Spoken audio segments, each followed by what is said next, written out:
సాధారణంగా new year రోజున అందరూ సెలబ్రేషన్స్ ఎందుకు చేసుకుంటారంటే రాత్రి 12 గంటల నుంచి కూడా ఆ రోజున ఏం జరిగితే అదే జరుగుతుందని.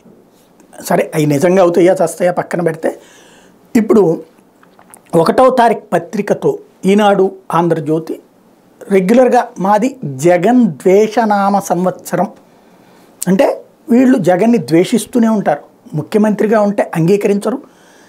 ఈనాడు ఇవాళ సాధారణంగా కేంద్రంలో ప్రధానమంత్రి మాట్లాడిందని హైలైట్ చేయాలి, శుభాకాంక్షలు తప్పులేదు రాశారు. మరి రాష్ట్ర స్థాయిలో ఏం చేయాలా? జగన్ శుభాకాంక్షలు చెప్పాడు, అది వెయ్యాలి కదా. అది కాదు, చంద్రబాబు నాయుడు శుభాకాంక్షలు మాత్రమే రాస్తారు. అంటే అహంకారం, ఒళ్ళు బొలుపు, కొవ్వు, ముఖ్యమంత్రిని కూడా గుర్తించనంత కొవ్వెక్కి కొట్టుకుంటున్నటువంటిది అనమాట. ఇది నెంబర్ 1. రెండవది ఇక అడ్డదిడ్డమైన స్టోరీలు, పెంచే దోచే, రిజిస్ట్రేషన్లు జగన్ మార్క్ నిలుదోపిడి, ఇష్టారాజ్యంగా ఆస్తుల విలువ పెంపు, వాస్తవ ధరను దాటిపోయిన వైను, అడ్డగోలుగా పెరిగిపోయిన రిజిస్ట్రేషన్ ఛార్జీలు, అదనపు భారంతో జనం గగ్గోలు. ఓసారి రామోజీరావు గారు మొత్తం మీ టీంని అందరినీ పట్టుకుపోదండి. ఏ ఊరిలో ఒరిజినల్గా బయట మార్కెట్ వాల్యూలో 3 లక్షల రూపాయలు ఉంది, కానీ 5 లక్షల రూపాయలు రిజిస్ట్రేషన్ ఛార్జీ పెట్టాడు. ఒరిజినల్ వాల్యూ 3 లక్షల రూపాయలు ఉంది, రిజిస్ట్రేషన్ వాల్యూ 5 లక్షల రూపాయలు ఉందని ఒక్కటి చూపించండి, ఖచ్చితంగా అది తేల్చుకుందాం.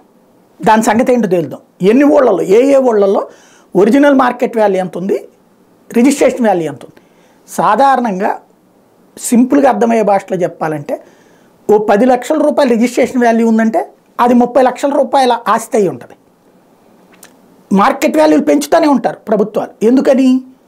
ఒరిజినల్ మార్కెట్ వాల్యూ అంటే 30 లక్షలది 40 లక్షలకి 50 లక్షలకి వెళ్ళినప్పుడు ఇది 10 లక్షల నుంచి 15 లక్షలకి పెంచుతుంటారు. ఇది కామన్ సెన్స్, కామన్ థింగ్. ఇంకోటి, రిజిస్ట్రేషన్ వాల్యూ పెరిగింది అంటే ఆ ఏరియా డెవలప్ అయ్యింది అని అర్థం. అది డెవలప్ అయ్యింది అని కాకుండా దాన్ని అడ్డదిడ్డంగా రాసుకురావడం అన్నటువంటిది రామోజీరావు గారికే చెల్లింది. ఈ ద్వేషం, ఈ అహంకారం ఎంతకాలం అంటే పుట్టుకతో వచ్చిన బుద్ధి పుటకలతో కానీ పోదు.